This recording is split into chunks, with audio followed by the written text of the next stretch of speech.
She was marked for death until the ruthless Alpha saved her. The night was silent, yet the silence itself was heavy. A mist curled through the trees of the northern forest, thick and ghostly, hiding everything in a veil of gray. Leaves, damp with frost, crunched underfoot as she ran. Her breath came in sharp, uneven bursts. Every shadow seemed alive, moving closer as if the darkness itself was hunting her. She was alone, yet she could feel it following, whispering threats only she could hear. She had been marked for death since birth.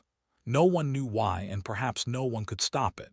In Eldrith, the cursed were rarely given mercy. Their families vanished, their villages burned, and their names were spoken only in fear. She had lost everything, her home, her friends, her family, but somehow she had survived. That stubborn survival, however, had come at a cost. Fear was now her constant companion, yet she would not stop running. Not now, not ever. The forest twisted around her, gnarled trees reaching like claws, their branches scratching at her as if they too wished to claim her. Her heart pounded against her ribs.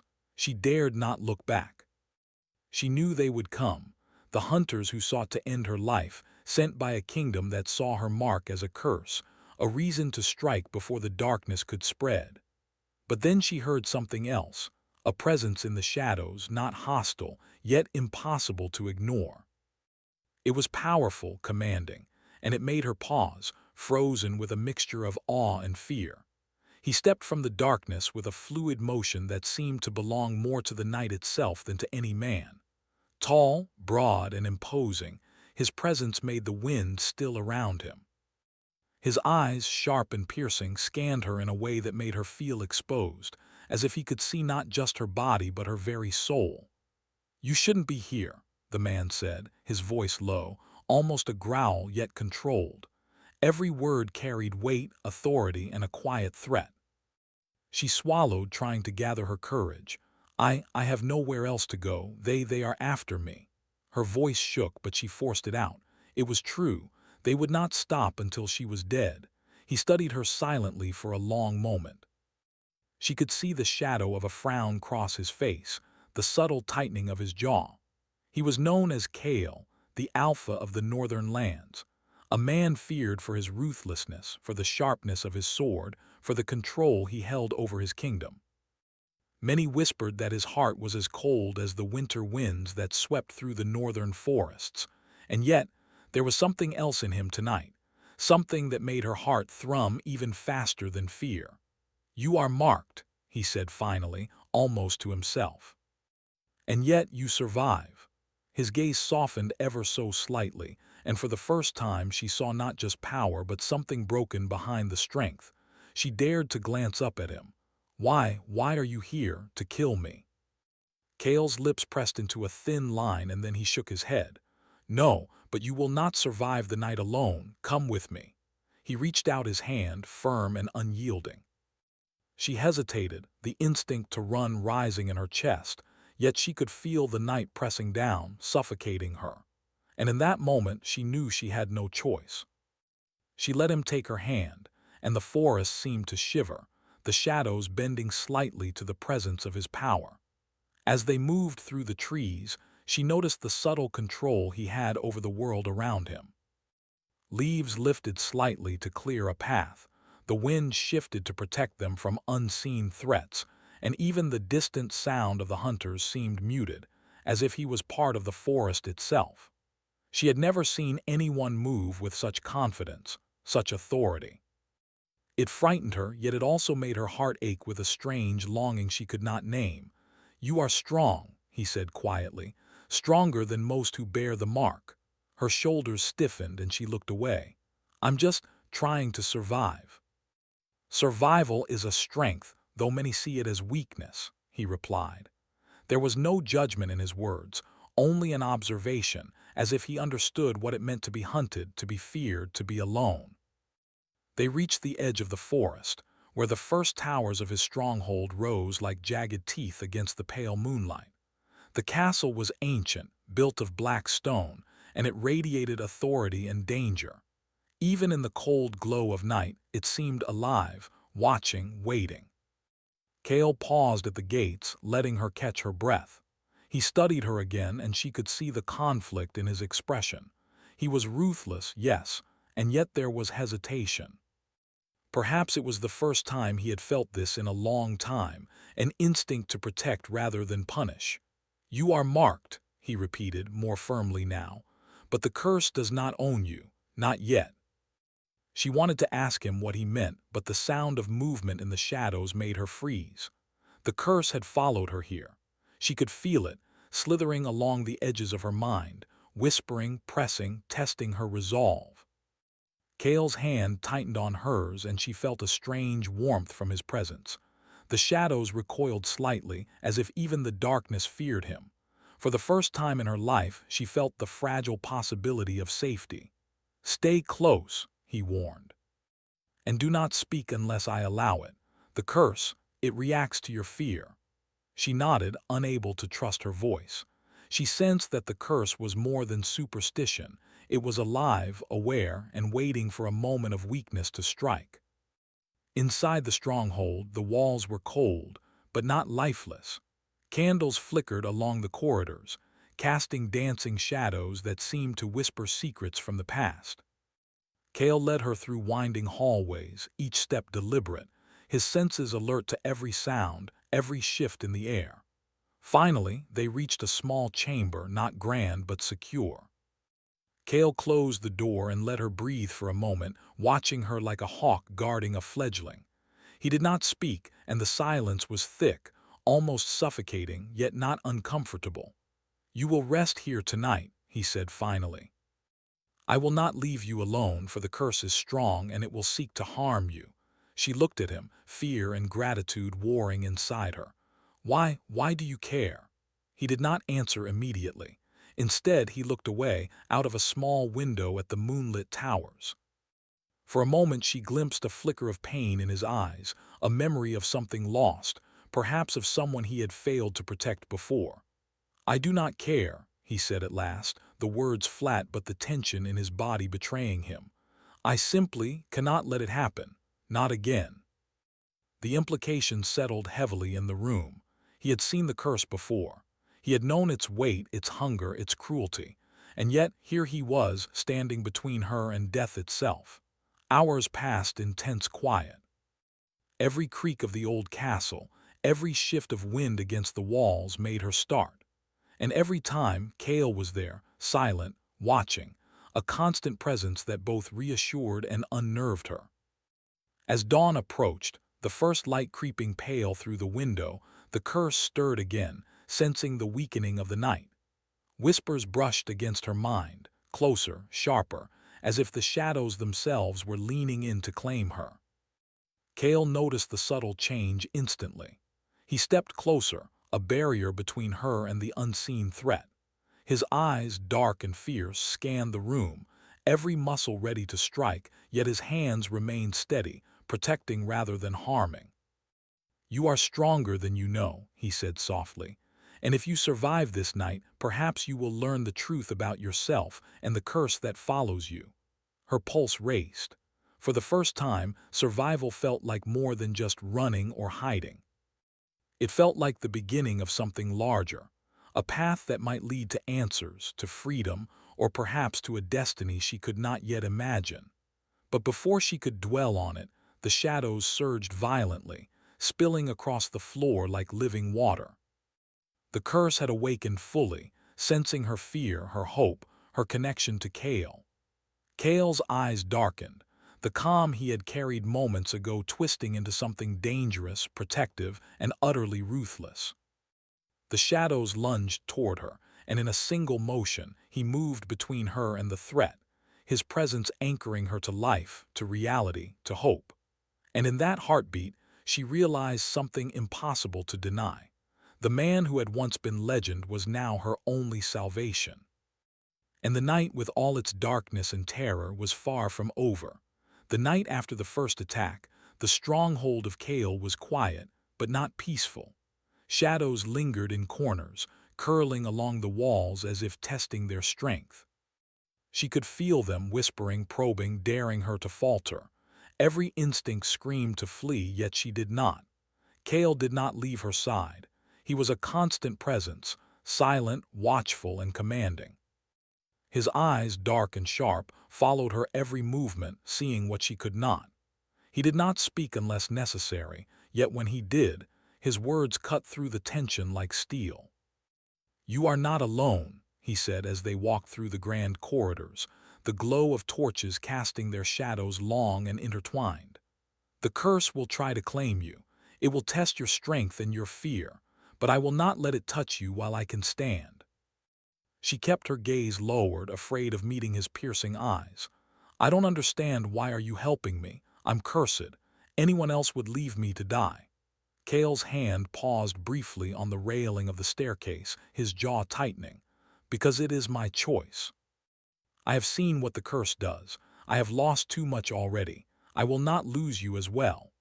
Those words, simple as they were, made something twist in her chest. She had never been spoken to like that, not with protection, not with concern, not with intention. Fear mingled with something else, something she could not yet name. The first days were quiet but tense. She slept little, the curse brushing her mind in dreams, vague whispers, images of fire and shadow, threats she could not comprehend. Each morning she woke with a pounding heart, thankful that Kale was there, standing guard.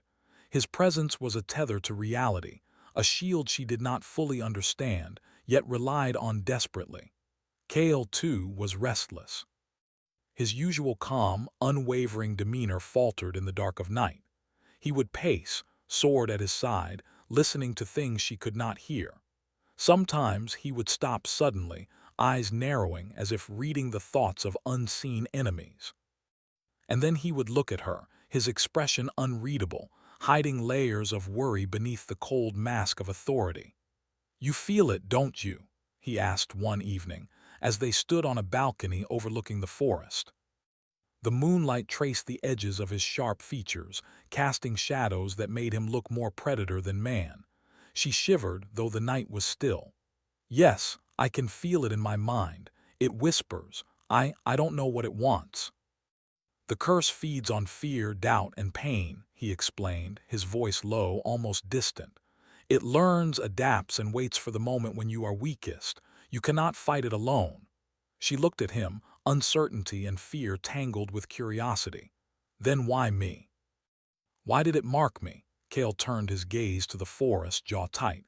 "I do not know, but I do know this. It did not anticipate you surviving.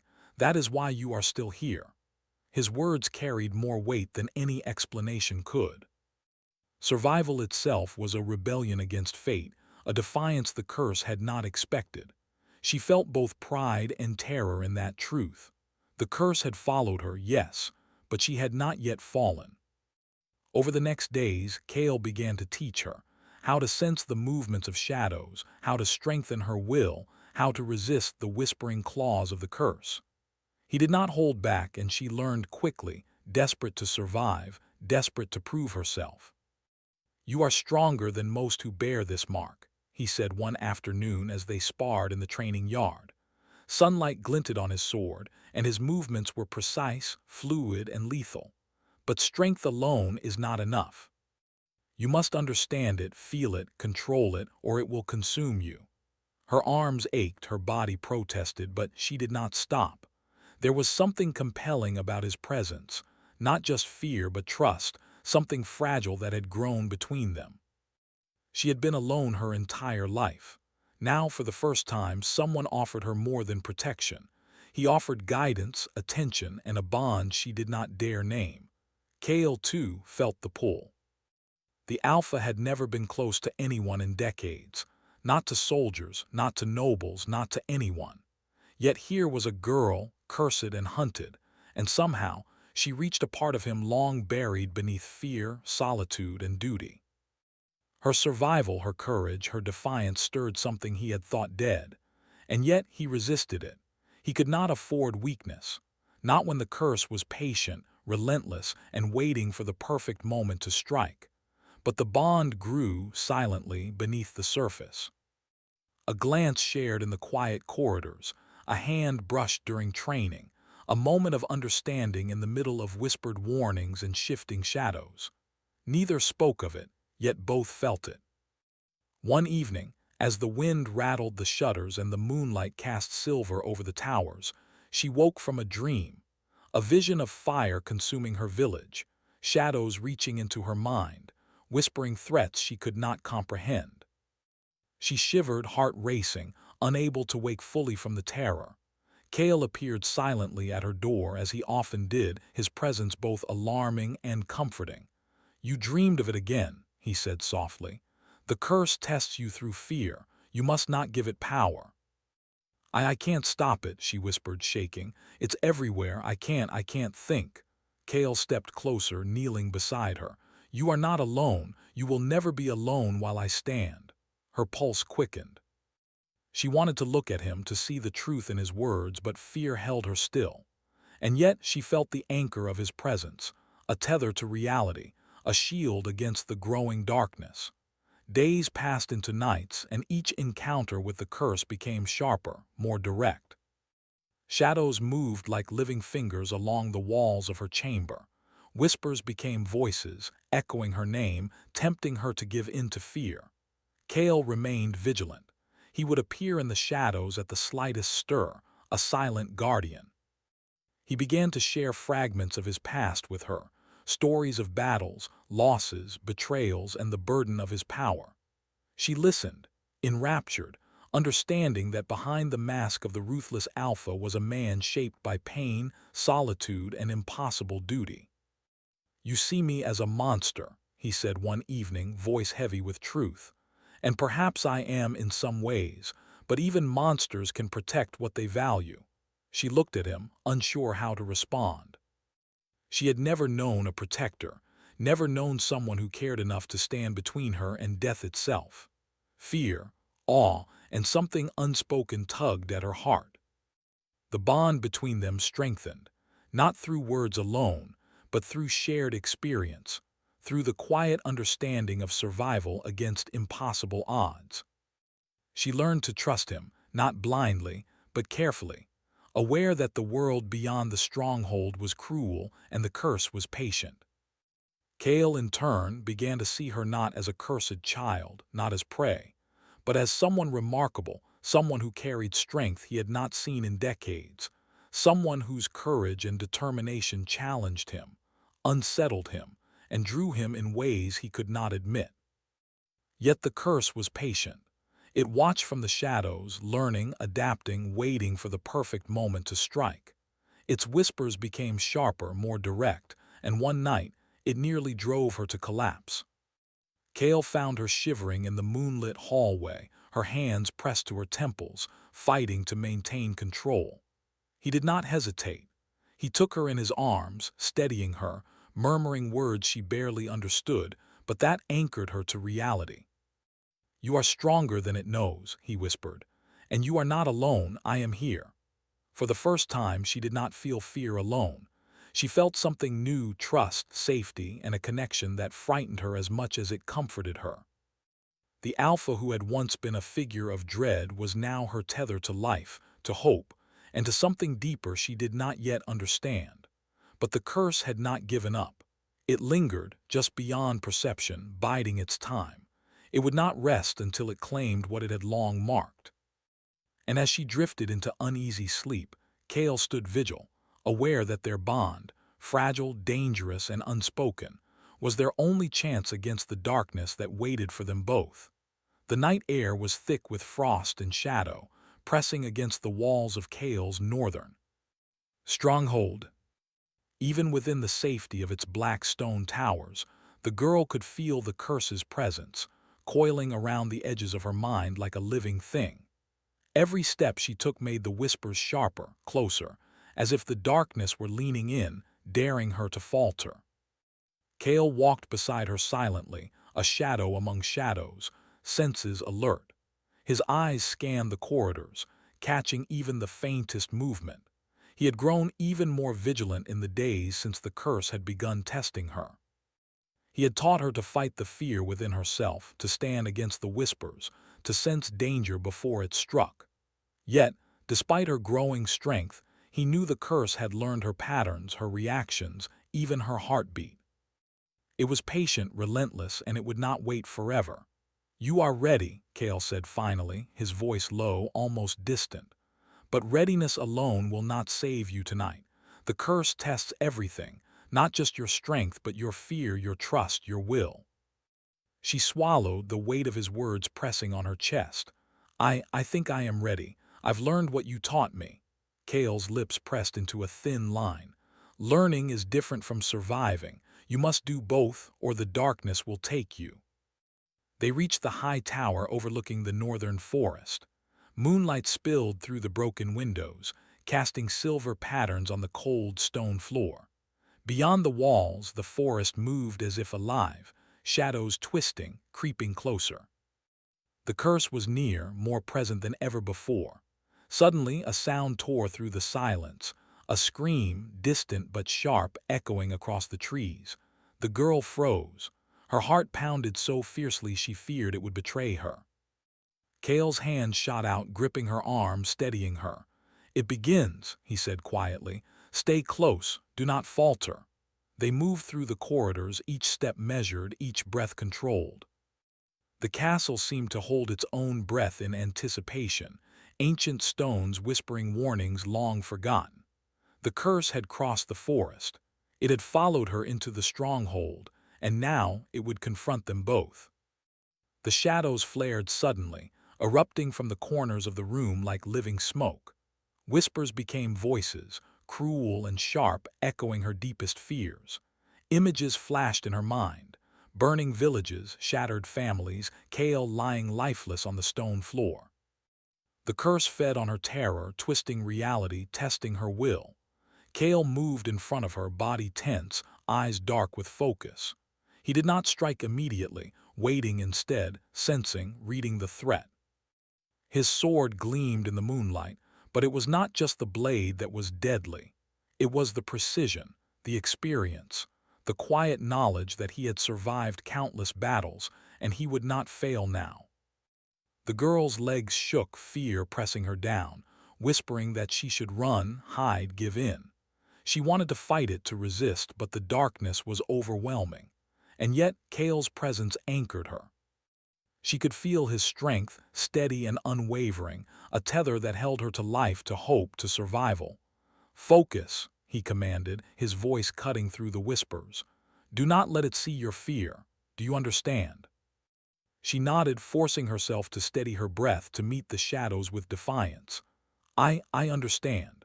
The shadows lunged suddenly, twisting into forms she could not recognize. They clawed at her mind, sharp and relentless, trying to pull her into despair.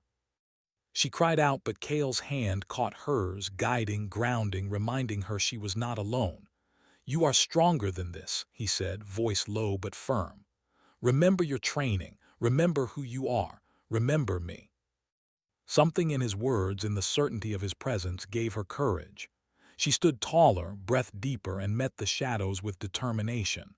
Her heart raced, but she did not falter. The curse hissed, frustrated, retreating slightly, sensing her resolve. Kale moved beside her like a storm, striking at the dark forms with precise, controlled movements. He did not speak, did not hesitate. His focus was absolute, every strike deliberate, cutting away the darkness that threatened to overwhelm them. And yet he was careful, guiding her, allowing her to strike when possible, teaching her through action, through survival, not words alone. For hours they battled the shadows together. The castle trembled with the force of the curse, stones shifting, torches flickering, and the air thick with the energy of dark magic. The girl's strength wavered, but Kale never faltered. He was her shield, her anchor, her constant. And then, in a moment of exhaustion, she faltered. A tendril of darkness wrapped around her ankle, pulling her to the floor. Panic surged, sharp and wild. She could hear the whispers, see the visions, feel the cold grip of despair trying to claim her. Kale's eyes darkened, and in a motion faster than she could follow, he swept the darkness away, lifting her to her feet. "Do not give in," he growled. "Do you understand? Not now, not ever." Her chest heaved, tears welling in her eyes. I can't do this alone." "You are not alone," he said, his voice softening, almost unguarded. "Do you feel that? The bond we share, that is what makes you stronger than the curse. That is what will save you. Something shifted between them in that moment. She realized that trust was not just a choice, it was survival. And for the first time, she allowed herself to feel something beyond fear, reliance, connection, and the fragile spark of something deeper. The shadows retreated slowly, defeated for now, but the curse had left its mark. It had seen their bond, recognized it, and would return stronger, more insidious. The girl understood that survival was only temporary. The curse would not relent, and neither could she. Kale led her back to the chamber, quiet now, but his presence still tense, vigilant. He did not speak of their bond, did not acknowledge it, but she felt it in the way he stood, in the way his gaze lingered, in the careful protection he offered without question. Days passed in tense quiet. The curse continued to test her, but she had grown stronger, more aware, more capable. She moved with purpose, sensed the shadows before they struck, and learned to meet fear with resolve. And Kale remained at her side, guiding, protecting, watching, teaching her not just to survive, but to endure. But the bond that grew between them was a fragile thing. Neither could speak it aloud.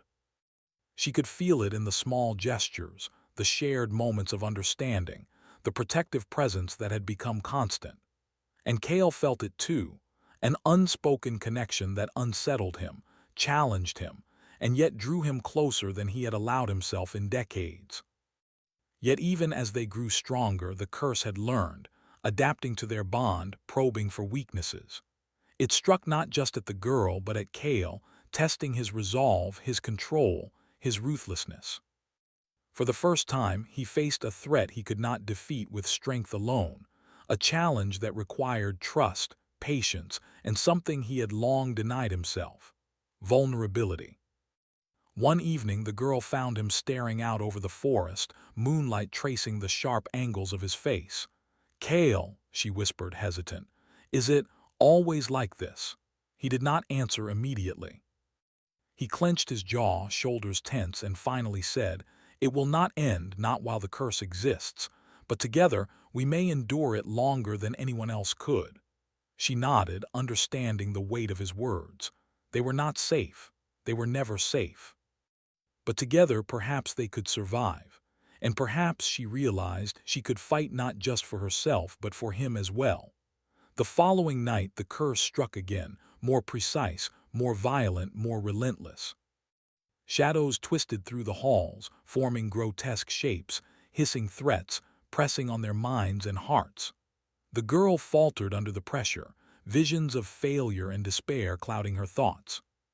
Kale was there instantly, shielding her, striking with precision, guiding, correcting, protecting.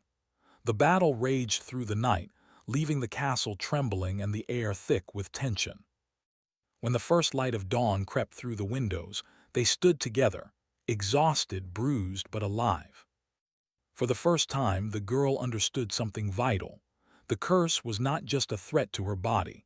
It was a threat to their bond, to the trust that had become their greatest strength. And if they were to survive, they could not falter, not for fear, not for doubt, not for hesitation. Kale looked at her then, and though he said nothing, she felt the unspoken truth. He would not leave her. Not now, not ever. And though he tried to hide it, she sensed that she had become more than just someone to protect. She had become a part of him, as much as he was a part of her survival. The forest beyond Kale's stronghold had grown darker, the air thick with unnatural mist and the chill of a storm. That seemed more than weather, it was the curse itself, alive and hungry. Shadows stretched, twisted, and twisted again, moving like living creatures, seeking the girl, seeking Kale, seeking to undo everything they had fought to survive. Kale stood at the gates of his castle, the girl behind him. His sword gleamed in the faint moonlight, but he did not hold it lightly. His grip was steady, his jaw tight, and his eyes, dark and fierce, reflected both fear and determination. For the first time in decades, Kale felt a fear he could not hide, a fear not for himself but for her. "You are ready," he whispered, though not to her but to the shadows that slithered beyond the walls. "Come, test me." The girl felt her own heartbeat quicken. She had trained, grown stronger, learned to resist the whispers and fight the shadows. But the darkness tonight was unlike anything they had faced. It was alive, clever, and relentless. It tested every weakness, every doubt, every fear in both of them. I don't know if I can," she admitted quietly, voice trembling. "It's stronger than before." Cale turned, eyes softening briefly, though his stern mask returned instantly. "You are stronger than you think," he said, voice low, steady, commanding. "And you are not alone. Do not forget that." Together, they stepped beyond the gates into the thickening fog. Shadows lashed out, curling around them, whispering threats and doubts. The girl trembled, but Cale's presence anchored her, his hand brushing hers briefly, a silent reminder that they were in this together. The curse struck first. Dark tendrils erupted from the forest floor, wrapping around Cale and pulling with incredible force. He did not falter, though his body tensed, muscles straining as he fought to free himself while keeping the girl safe. "Stay behind me," he barked, voice sharp, commanding. "Trust me." She obeyed, summoning every lesson he had taught her, the control of her fear, the focus of her mind, the strength she had found within herself. She reached for the shadows with her own energy, pushing back, resisting the pull of the curse that sought to drag her into despair. Together they fought, step by step, breath by breath. The shadows twisted, shifting into shapes they recognized, visions of past failures, of death, of loss. The curse sought to break their trust, to drive a wedge between them, to isolate them so it could consume them one by one. But Cale would not let it. Every strike of his sword, every movement, every word was precise, controlled, protective. He shielded her with his body, with his presence, with everything he had. And the girl, though afraid, matched him in courage, in defiance, in willpower. Hours passed, or maybe minutes. Time was meaningless in the storm of shadows. The curse grew frustrated, hissing, writhing, striking harder, faster, twisting reality itself. The girl stumbled, visions overwhelming her senses, memories of death and despair flooding her mind. "Focus," Cale shouted, catching her as she fell. "Do not let it take you. Remember who you are. Remember what we have endured." She looked into his eyes, and for the first time she saw not just a warrior, not just an alpha, but someone who trusted her, who believed in her strength. That trust, that connection, gave her courage she had never known. She rose, hand in hand with Cale, and together they pressed forward, the darkness bending and snapping under their combined will. The final strike of the curse came like a wave of living night. Shadows lunged at them both, tendrils twisting, voices screaming, visions of loss and pain pressing at their minds. Cale's sword cut through the darkness, precise and lethal, but even he could not destroy it alone. Then the girl did something remarkable. She reached into the center of the darkness, not with fear but with focus, with strength, with the bond she shared with Cale. She felt the connection between them, the trust, the protection, the shared will to survive. She pushed back, sending a pulse of energy through the shadows, anchoring herself in Cale. The curse screamed, twisting, writhing, and then recoiled, surprised by their unity. Cale pressed forward, sword striking with finality, and the darkness shattered like glass, scattering into whispers that fled into the misty night. The girl fell to her knees, exhausted, trembling, but alive. Cale knelt beside her, one arm around her shoulders, the other holding his sword ready. He did not speak immediately. He simply held her, their bond stronger than it had ever been, forged in battle, fear, and trust. "You did it," he said at last, voice low, awed. "We did it together." She looked at him, breath ragged, tears in her eyes. "We survived." "Yes," he said, eyes dark but soft. "Because we trusted each other, because we fought together, because we refused to give in." The curse was broken, or at least weakened.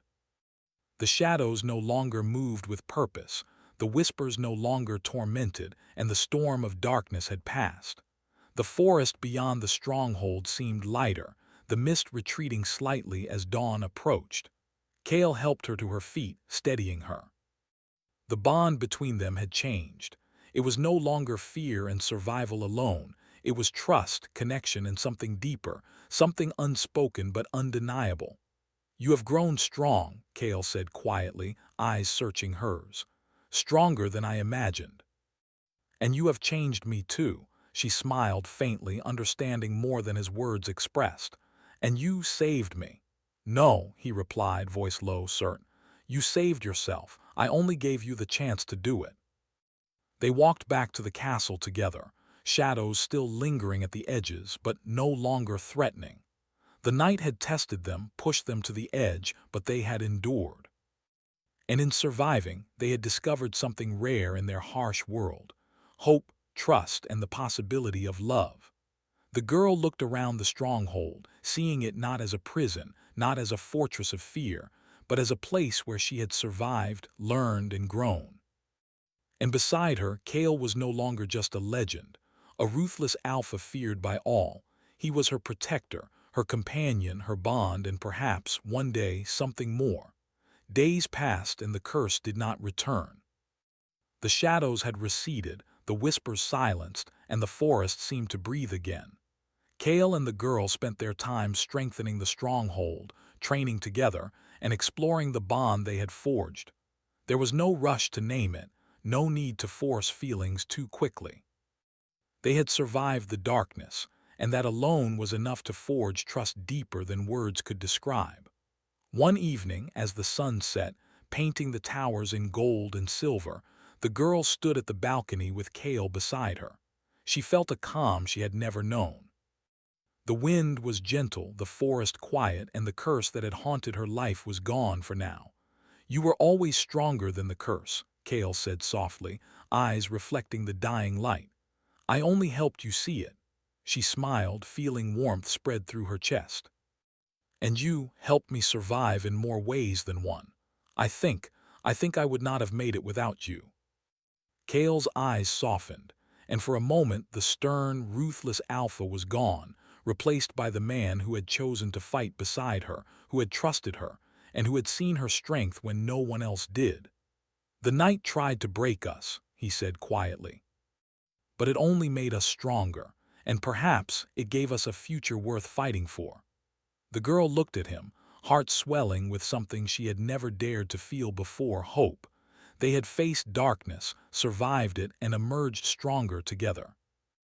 And though the world beyond the walls would always hold danger, always hold shadows, they had learned something vital. They did not face it alone. As the first stars appeared in the night sky, the girl realized that survival had given her more than life. It had given her trust, courage, and a bond with Kale that would endure.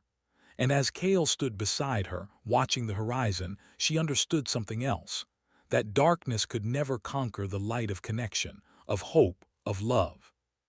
The curse had marked her for death, but together they had rewritten that fate. The Alpha had saved her, yes, but in doing so, he had also allowed himself to be changed, to be touched by trust and care in a way he had never thought possible. And in that quiet moment, as the world held its breath, the girl knew that the night of shadows had ended, and the dawn of something new, something lasting had begun.